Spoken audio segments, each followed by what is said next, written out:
Sara, eu vou dar aula de Geografia B para vocês. Se vocês abrirem seu livro no primeiro módulo, vocês vão ver que o primeiro conteúdo é demografia. O que é demografia? Demo vem do grego, demo, significa povo. Grafia é estudo, então demografia é o estudo da população. É um estudo quantitativo, ou seja, quantas pessoas tem num país, quantas pessoas estão nascendo, morrendo, até que idade as crianças vivem, expectativa de vida. E para que serve demografia?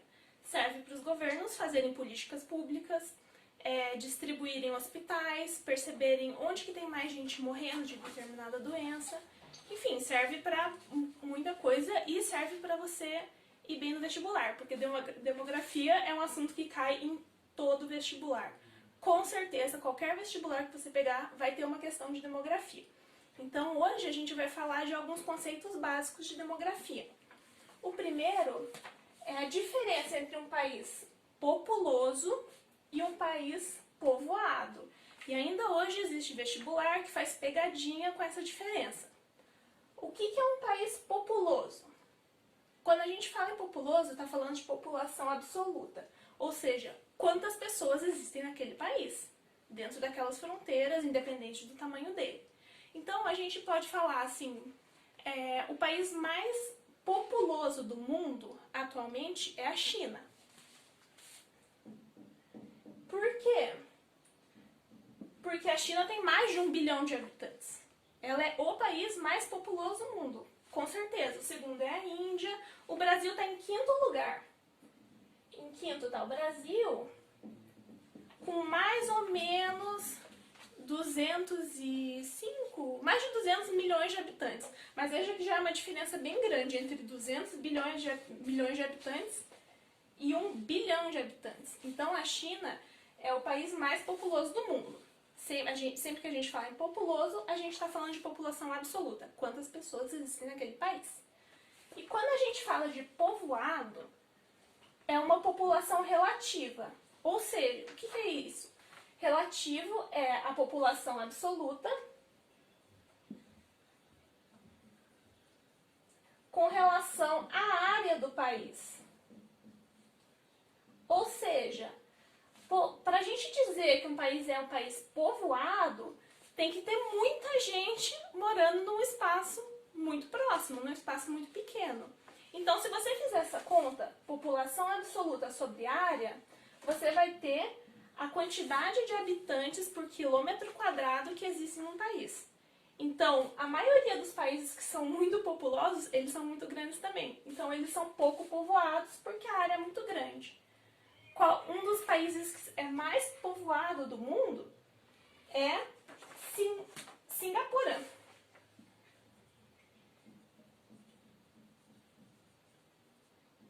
Que é um país que tem 4 milhões de habitantes, mais ou menos, é pouco. É bem menos que o Brasil, mas eles têm mais ou menos 7 mil habitantes por quilômetro quadrado, porque o país é minúsculo. Tem pouca gente, mas o país é muito pequeno. Então quer dizer que é um país muito povoado. Para vocês terem uma ideia, o Brasil tem mais ou menos 25 habitantes por quilômetro quadrado, enquanto Singapura tem mais de 7 mil. Então, para vocês verem a diferença, quando a gente fala de populoso, está falando de população absoluta, quantas pessoas tem no país, e quando está falando povoado, é população relativa, é a conta entre a população absoluta dividida pela área do país, tá? Outros conceitos que são muito importantes, que aparecem também bastante, qualquer exercício que você tenha que interpretar, um gráfico, uma tabela, vão usar esses conceitos aqui, que são taxas. Elas são bem simples, eu vou explicar rapidinho para vocês, mas eu também vou deixar no Classroom uma colinha. Porque é uma coisa que a gente vai usar muito ao longo dos estudos sobre demografia, assim, até para vocês terem fácil. O que é a taxa de natalidade? É quantas crianças estão nascendo a cada 1000 habitantes de um país. A maioria das taxas é a cada 1000 habitantes, tá? Taxa de mortalidade. Quantas pessoas estão morrendo por ano a cada 1000 habitantes. Taxa de fecundidade. A única que não é por 1000 habitantes. É uma Estimativa é uma previsão de mais ou menos quantos filhos cada mulher vai ter durante o período fértil da sua vida. Eles contam entre 15 e 49 anos.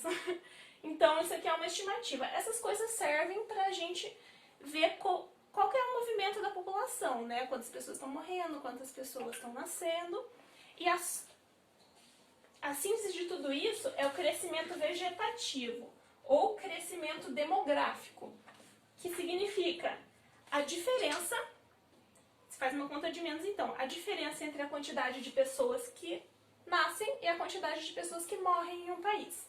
Ou seja, se você pegar a taxa de natalidade menos a taxa de mortalidade, você tem o crescimento vegetativo de um país. E esse crescimento pode ser positivo ou pode ser negativo. Ele vai ser positivo se a taxa de natalidade for maior que a de mortalidade. Então quer dizer que a população está aumentando de número, de quantidade. E o crescimento vegetativo pode ser negativo se a taxa de mortalidade for maior do que a de natalidade. A gente vê isso, por exemplo, no Japão, que tem um crescimento vegetativo negativo. Por quê? Porque a população morre muito tarde e a taxa de natalidade é muito baixa. Então as mulheres têm poucos filhos e cada vez tem menos filhos, tem muitas mulheres que não optam por não ter filhos e a taxa de mortalidade é muito baixa, porque as pessoas têm uma qualidade de vida muito grande e costumam viver até 80, 90 anos.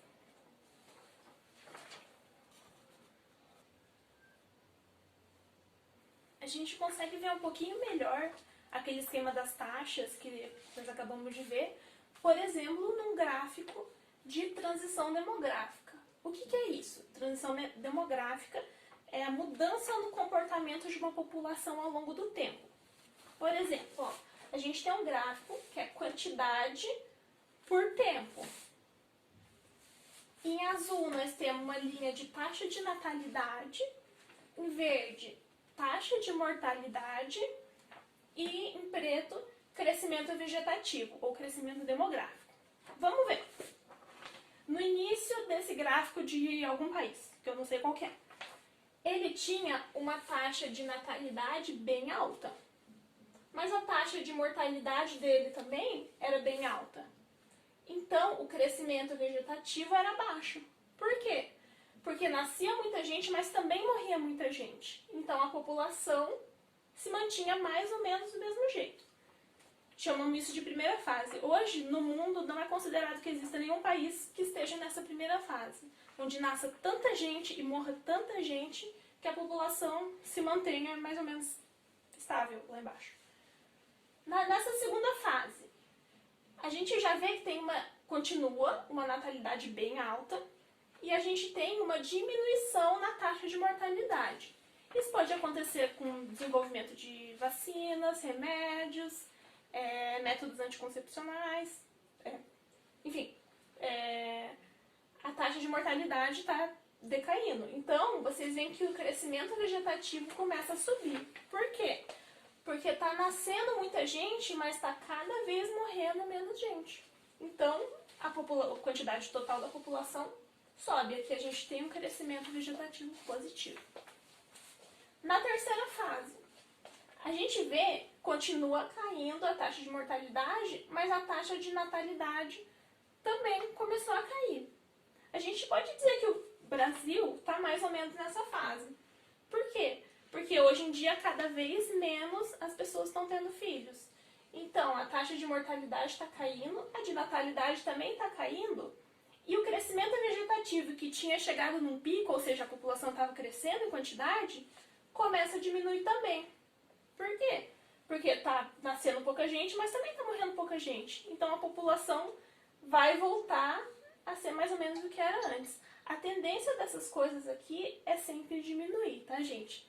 É assim que a gente consegue ver mais ou menos o comportamento da população de um país ao longo do tempo, com as taxas de natalidade, mortalidade e o crescimento vegetativo.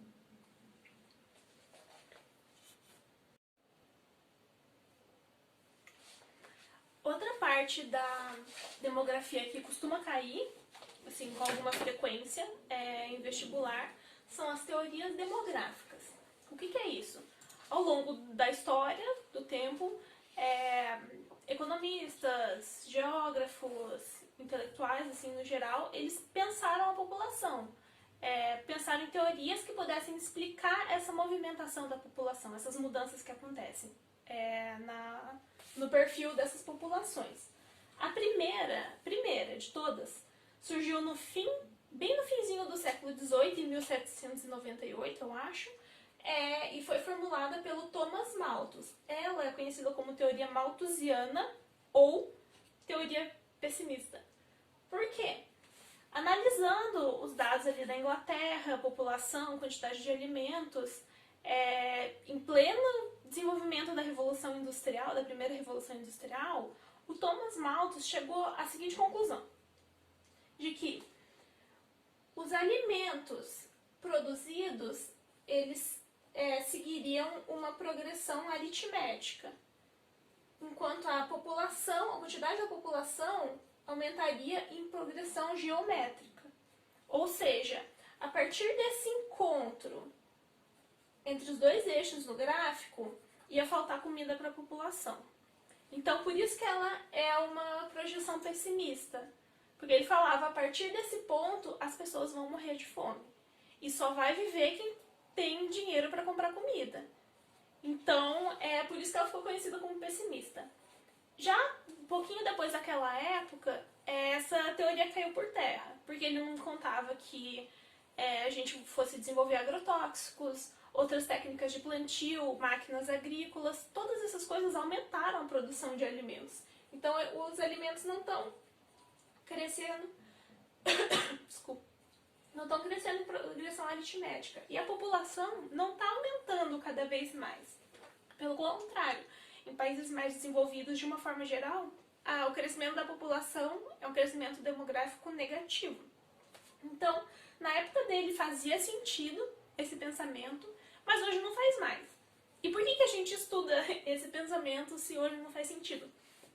Porque ele deu origem a uma teoria que hoje vários países aplicam como política, que é a teoria neomalthusiana. Neo é novo.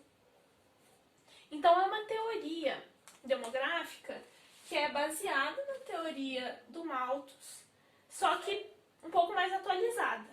Segundo essa teoria, que surgiu no pós-guerra, quando deu um aumento demográfico muito grande, assim, as pessoas, na Europa principalmente, pararam de se matar nas guerras, e teve aumento retomada da industrialização, maior urbanização, então o aumento da população foi bem grande. Segundo a teoria neomalthusiana, a causa da miséria é a alta taxa de natalidade. Ou seja, pesquisadores que são adeptos, governos, que são adeptos a uma teoria neomalthusiana, olham para a pessoa que tem muito filho e falam, você é pobre porque você tem muito filho. Essa é a raiz da sua pobreza. Então, para pensadores neomalthusianos, o Estado, os governos, deveriam interferir e impor, essa palavra é bem importante, impor um controle de natalidade da população. Tem um país em que isso acontece atualmente, que é a China. Que a gente viu que a China é o país mais populoso do mundo, e para tentar frear esse crescimento demográfico, o Estado implementou a política do filho único nos centros urbanos, Nas cidades, os casais chineses só podem ter um filho, e no campo eles podem ter 2. Mas é um controle de natalidade imposto pelo Estado. Porque o Estado está aplicando uma política neomalthusiana na prática, tá? Então, como vocês podem ver, uma coisa aqui que surgiu depois da Segunda Guerra Mundial ainda está sendo aplicada hoje em dia. Uma outra teoria, que essa costuma cair mais, porque é uma teoria que é mais aplicada com mais frequência, principalmente em países do norte da Europa, é a teoria marxista ou reformista. E em alguns lugares vocês vão achar até otimista, como o nome dessa teoria. É uma teoria que foi desenvolvida na década de 1970, assim, mais ou menos, foi sendo aprimorada e aplicada em vários países, em que diz que a alta natalidade é consequência da miséria. Então veja a diferença entre essas duas. Para a teoria neomalthusiana, Você é pobre porque você tem muito filho. Para a teoria reformista, você tem muito filho porque você é pobre. Entendeu? Então, as pessoas que não têm acesso à educação, que não têm acesso a bons empregos, que não têm acesso ao mercado de trabalho, têm muitos filhos. Se elas tivessem todas essas coisas, acesso a planejamento familiar, acesso ao trabalho mesmo, elas provavelmente não teriam tantos filhos. Então, para eles, o papel do Estado seria investir em educação, em planejamento familiar e em saúde. Então, seja por desenvolvimento de métodos contraceptivos, seja por meio de campanhas educativas, para realmente controlar essa taxa de natalidade. A distribuição de renda, nesse caso, seria uma forma de frear esse aumento descontrolado da população. Não seria tanto uma imposição, como a teoria neomalthusiana determina que seja, mas seria um investimento em educação dessa população. Então, para essa teoria, saúde e educação resolveria esse crescimento populacional. E a gente vê isso em países, por exemplo, Noruega, Suécia, em que tem um planejamento familiar muito forte. Então, o governo dá dinheiro para as mulheres que querem ter filhos lá, porque é um planejamento familiar muito completo com o apoio do governo nesses casos. Então, essas três teorias provavelmente vão cair em algum vestibular ou em algum Enem da vida que vocês fizerem. Outra questão que é muito importante para a gente entender demografia no geral é o IDH, que é o Índice de Desenvolvimento Humano. O que é? É uma forma de classificar os países de acordo com o que a ONU, que é a Organização Nacional das Nações Unidas, classifica como essencial para a vida de um ser humano, que é saúde, renda e educação. Como que é calculado o IDH? Como que a gente mede a saúde de um país? Segundo o cálculo de IDH, é a expectativa de vida. Ou seja, se a população tem acesso a médicos, se não tem guerra no país, se não tem conflitos internos, provavelmente a expectativa de vida vai ser alta. Renda. Como que eles calculam a renda de um país? É o PIB, que é o Produto Interno Bruto, mais a renda exterior, tudo aquilo que é importado, que o país recebe, por exemplo, de dívidas, de empréstimos de outros países, dividido pela população absoluta, que é a renda nacional bruta. E a educação, que é medida pela escolaridade, quantos anos de estudo em média as pessoas têm no país, qual que é a facilidade de acesso dessas pessoas à escola, e o IDH calculado com uma média geométrica entre tudo isso. O IDH vai de 0 a 1. Gente, vamos pegar aqui o exercício 1 do nosso módulo 1, que está na página 4, tá? A maioria dos exercícios de demografia vão aparecer ou com um gráfico ou com uma tabela. Não são tantos que vão cobrar exatamente o conceito. Então vamos começar por esse exercício 1. Eu dei uma adaptada na tabela que vocês têm aí, porque tinha muitos dados e não cabia no meu quadro, porque o meu quadro é pequeno. Então, caso vocês não estejam com material, aí eu copiei aqui. E assusta um pouco no começo, porque é um monte de número, mas vocês vão ver que é muito fácil, na verdade, fazer esse exercício. Ele pergunta: considere a tabela abaixo sobre o Índice de Desenvolvimento Humano, que é uma medida comparativa usada para classificar a qualidade de vida oferecida por um país aos seus habitantes. O que a gente tem nessa tabela? Tem a classificação, a posição do ranking mundial, de onde está cada um desses países no Índice de Desenvolvimento Humano. Por exemplo, a gente tem o Brasil. Em 2014, que é quando datam esses dados, o Brasil estava na posição 84. A gente tem aqui o IDH, lembra que ele é de 0 a 1? O Brasil em 2014 tinha 0,718. É bom.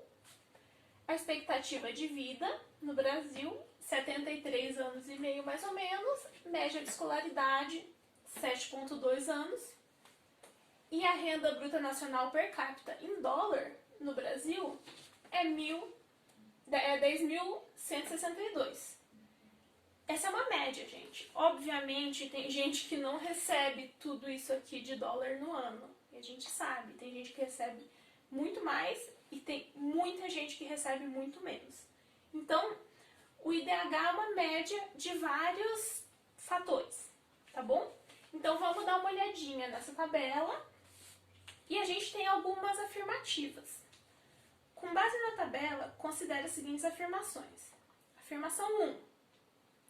Cuba, que está aqui, apresenta expectativa de vida, média de anos de escolaridade e rendimento per capita superiores ao Brasil. Vamos ver o que ele está falando aqui. Cuba está acima do Brasil em posição de DH. Apresenta expectativa de vida maior que o Brasil. Apresenta. Média em anos de escolaridade. Apresenta. Ó, porque as pessoas em Cuba vivem em média 79 anos, no Brasil 73. E a média de escolaridade em Cuba é quase 10 anos e no Brasil é 7. E rendimento per capita superiores ao do Brasil. Opa, aqui não. Veja que o rendimento per capita de Cuba é muito menor, é quase metade do que é o do Brasil. Então, essa primeira afirmativa não está correta, tá? Então, se vocês derem uma olhada ali no enunciado, nas alternativas, quais estão corretas? Se você já sabe que a 1 está errada, você pode cortar já a A e a E. Corta fora. Agora a 2. Brasil e Zimbábue apresentam em média a mesma escolaridade. Então, a gente vem aqui em média de escolaridade, Brasil e Zimbábue é a mesma. Então, a 2 está certa.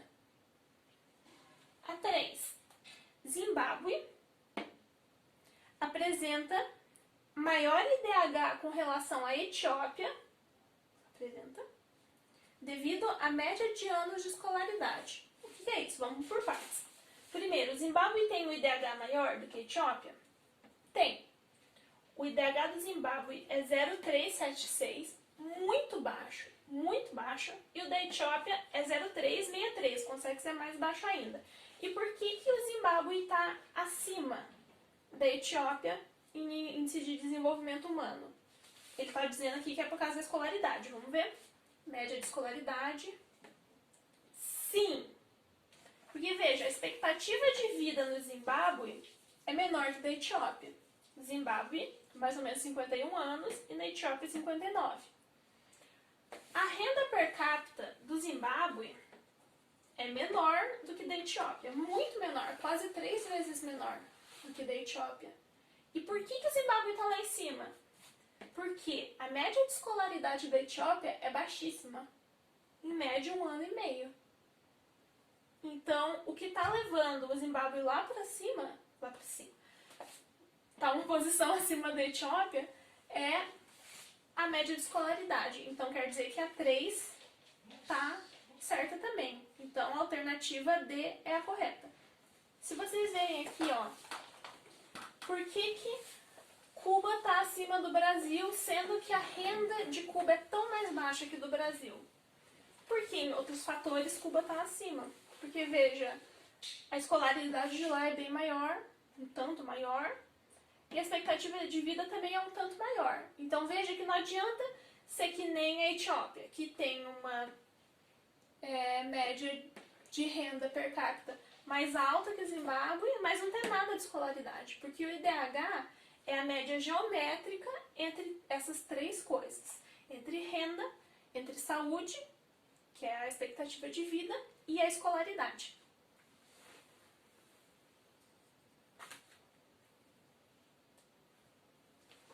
Agora vamos para o exercício 2, dessa mesma página, logo abaixo da tabelinha, em que diz: o Japão é um dos países mais povoados do mundo, com uma área de 378.812 km² e uma população de 127,9 milhões de habitantes, segundo dados da ONU de 2012. A definição de país povoado nos remete a um conceito geodemográfico de população relativa, população absoluta, crescimento vegetativo ou transição demográfica. Quando a gente vê povoado, lembra aquele primeiro quadro que a gente viu? A diferença entre um país populoso e um país povoado. Um país populoso tem muita gente morando nele, então a gente está falando de população absoluta. Enquanto o país povoado é uma população relativa, porque você está fazendo uma relação entre a quantidade de habitantes com a área do país. Então, a correta é a alternativa A, porque a definição de um país povoado remete a uma população relativa. Só para vocês terem uma ideia, assim, isso aqui é quase metade da população, é menos da metade, é quase metade da população do Brasil. Mas veja a quantidade, veja a área do Japão e veja a área do Brasil. Então quer dizer que naquela fiapo de terra que é o Japão, tem quase metade da população do Brasil. Então essa população é muito concentrada. Isso que é um país povoado. A população muito junta e muito concentrada. Na dúvida, sempre compare com o Brasil.